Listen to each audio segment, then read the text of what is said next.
नमस्कार मित्रांनो, आपल्या चॅनलमध्ये तुमचं मनापासून स्वागत आहे। आज आपण रिसर्च मॅनेजमेंटमधला फर्स्ट चॅप्टर पाहणार आहोत। हा प्रश्न बऱ्याच वेळा एक्झाममध्ये विचारला गेलेला आहे, त्याच्यामुळे व्हिडिओ स्किप न करता व्हिडिओ हा शेवटपर्यंत बघा। तर व्हिडिओला सुरुवात करूया आपण। मॅनेजमेंट फर्स्ट, त्याची व्याख्या पाहूया आपण। उपलब्ध मनुष्यबळ, पैसा, साहित्य आणि वेळ यांचा प्रभावी व कार्यक्षम वापर करून संस्थेची उद्दिष्टे साध्य करण्याच्या प्रक्रियेला व्यवस्थापन म्हणतात। व्यवस्थापन म्हणजे काय? उपलब्ध असलेल्या मनुष्यबळ, पैसा, साहित्य, वेळ यांचा प्रभावी कार्यक्षम वापर करून ज्या उद्दिष्ट साध्य करता येतात त्या प्रक्रियेला काय म्हणतात? व्यवस्थापन। त्याचे आपण उद्दिष्टे पाहूया। व्यवस्थापनाचे उद्दिष्टे काय काय आहेत? संस्थेचे उद्दिष्ट साध्य करणे, उपलब्ध साधनाचा योग्य वापर करणे, कामाची कार्यक्षमता वाढवणे,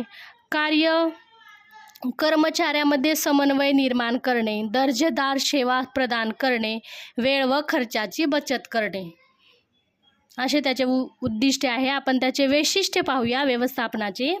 व्यवस्थापन ही एक सतत चालणारी प्रक्रिया आहे, ती उद्दिष्टभिमुख असते। व्यवस्थापन सर्व प्रकारच्या संस्थांमध्ये आवश्यक असते। उपलब्ध साधनाची योग्य वापर करते, समन्वय व नियंत्रण भर देते, निर्णय घेण्यास मदत करते। आपण व्यवस्थापनाचे कार्य पाहूया। त्याच्यामध्ये त्याचे कार्य नियोजन, फर्स्ट नंबर म्हणजे प्लॅनिंग, भविष्यातील कामाचे नियोजन करणे, संघटन। दुसरा कार्य पाहूया आपण त्याचं, संघटन म्हणजे ऑर्गनायझेशन, कामाचे विभाग करून योग्य व्यक्तींना जबाबदारी देणे। आपण आता तिसरं कार्य पाहूया। तिसरं कार्य आहे कर्मचारी नियुक्ती, म्हणजे योग्य कर्मचारीची निवड, नियुक्ती व प्रशिक्षण करणे। आणि चौथं कार्य आहे निर्देशन म्हणजे डायरेक्टिंग, कर्मचाऱ्यांना मार्गदर्शन व प्रेरणा देणे। पाचवं पाहूया आपण समन्वय, कोऑर्डिनेशन, विविध विभागाच्या कार्यात सुसूत्र आणणे। सहावं पाहूया आपण नियंत्रण म्हणजे कंट्रोल, नियोजित उद्दिष्टाप्रमाणे काम होत आहे हे पाहणे, सगळ्या कामावर नियंत्रण ठेवणे।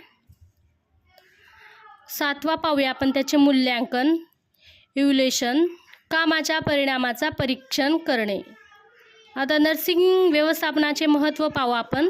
याच्यामध्ये त्याचे महत्त्व काय काय आहे ते पाहूया। रुग्णसेवेची गुणवत्ता सुधारते। नंबर 2, मनुष्यबळाचा योग्य वापर होतो, रुग्णाचे समाधान वाढते, कामातील चुका कमी होतात, साधनाचा अपव्यय टळतो, संस्थेची उद्दिष्टे साध्य होतात आणि कार्यक्षमता वाढते।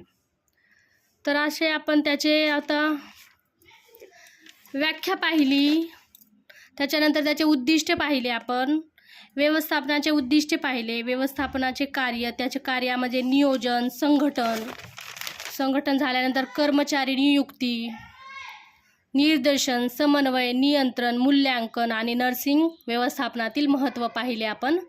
चला तर मित्रांनो, व्हिडिओ आवडला असेल तर व्हिडिओला लाईक करा, शेअर करा, सबस्क्राईब करायला विसरू नका।